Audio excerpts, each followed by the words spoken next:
Hey, Joe, this being the last practice of minicamp, last time you'll see these guys for about 6 weeks.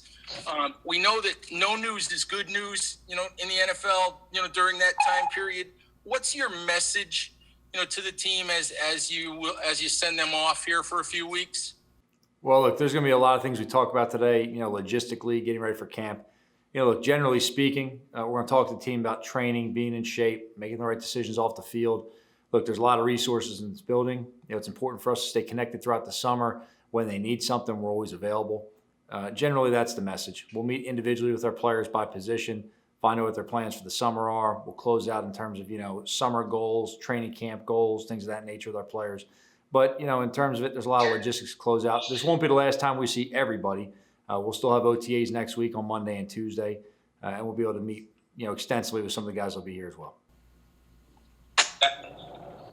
Hey, Joe. I know the Browns said yesterday that you guys are going to be doing joint practices with them in the preseason. I know there's been some talk about the Patriots maybe too. What's the kind of thought process there in terms of doing those joint practices in the fall? Yeah, look, I'm a big fan of them. I think it's a great time to get your team in training camp to kind of break the monotony, get some competition against, a friendly opponent in both programs, the Browns and the Patriots. Look, I've got good relationships with both coaches, known them both for, some sustained period of time. In all of our conversations, I think one of the things you try to find in this is not only teams that are, obviously schematically going to help you with some of the things that you're going to see throughout the season, but most importantly, you want to make sure you go out there and you have a good quality practice. The guys are going to compete. You want to make sure you keep between the lines, that guys are, not playing dirty or doing anything outside of whistle.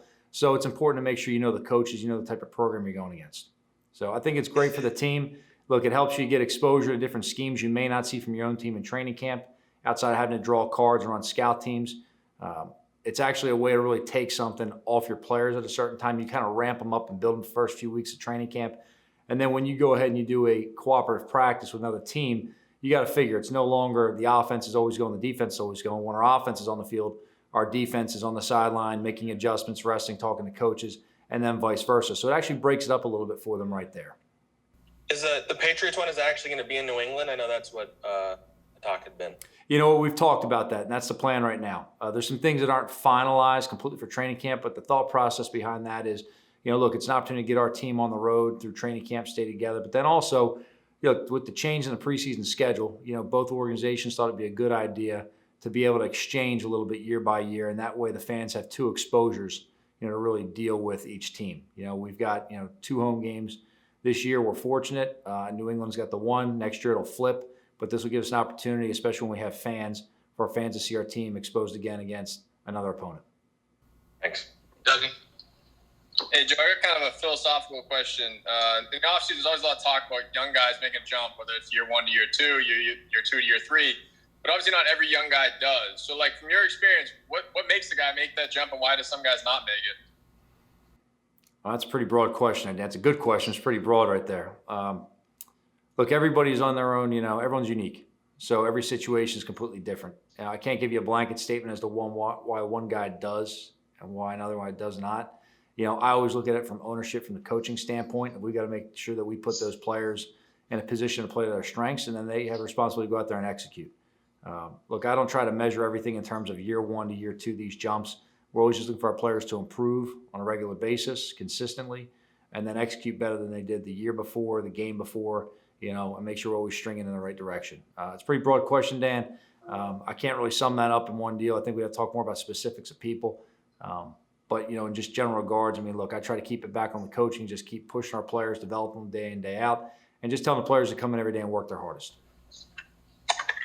Jordan. Hey, Joe. Hey, Joe. Curious, do you have anything on where, Kyle Rudolph is in his rehab, or maybe where we haven't seen Ryan Anderson or Cam Brown? Yeah, look, all 3 of those guys are working on different things right now. Kyle's making progress every day. This guy works really, really hard. You can tell he's a vet. He's got a lot of experience. He knows his body very well.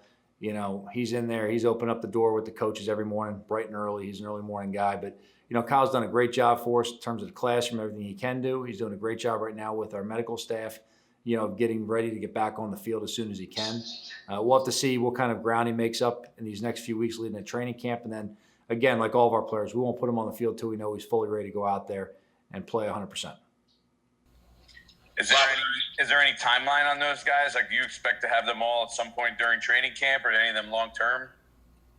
Look, I couldn't really answer that question right now, Jordan, until we see what the next 4 or 5 weeks bring for us with these guys. We'll see the progress they make. I mean, they've all got their own individual issues. Kyle's obviously had the offseason surgery. We're going to have to check with the doctors and see where they feel he is at a certain point. But again, I mean, in terms of the rehab of where he's going to be, we got to make sure that he can build in conditioning and football movement, not just be pain-free, or make sure he's structurally safe. Robert. Joe, you had a highly unusual first season as a head coach in the NFL. I'm just curious to see what you feel you need to do differently, better, as well as last year, and what your thoughts are for you moving forward as to what it will take to get better. Yeah, look, personally, I'm a pretty harsh critic on myself. I go through every day, and the first thing I do is make notes after every practice of things that I feel I could do better. After every game, it's the same story. I communicate openly with our coaching staff and players every day in terms of what we have to do to get better. I'm very open in terms of what I think individuals have to do. I communicate that on a regular basis. In terms of improving, to me, it always starts with eliminating the mistakes. And when you can identify what you've done wrong or poorly, what you have to improve on, eliminate those mistakes, you give yourself a chance for success. I know it sounds pretty, generic and broad right there, but that's what we're always looking to do. I go through time management. I go through timeouts. I go through challenges. I go through situational football calls. I go through how we prepare. Am I making sure we have the best teaching progression on the field? Am I making sure the players are fully understanding this? Are we handling the time allotted for meetings, as efficiently as possible? So I'm really trying to manage the time and efficiency the best I can for the team. But then internally, look, there's always 1,000 things I'm looking to improve. I've got my own checklist, but look, I'm far from perfect, and I know things that I've got to improve on, and I'm always looking to eliminate things on that list. Just curious, I'm sorry for a follow, but anything that any of your people that you speak to, coaches, has helped you and made you expect what will happen in year two? No, not tremendously. We haven't had a whole lot of talk of specifically year one to year two. I think every program is different. We're going to be in a different place than other guys in other programs. I think, having this spring and a normal training camp, is going to help with the continuity and some of the chemistry of the team. And that's going to help us transfer, some of the things onto the field. Other than that, as far as year two, look, every year is a new year. My year one was different, but everyone in the NFL had a different year last year as well.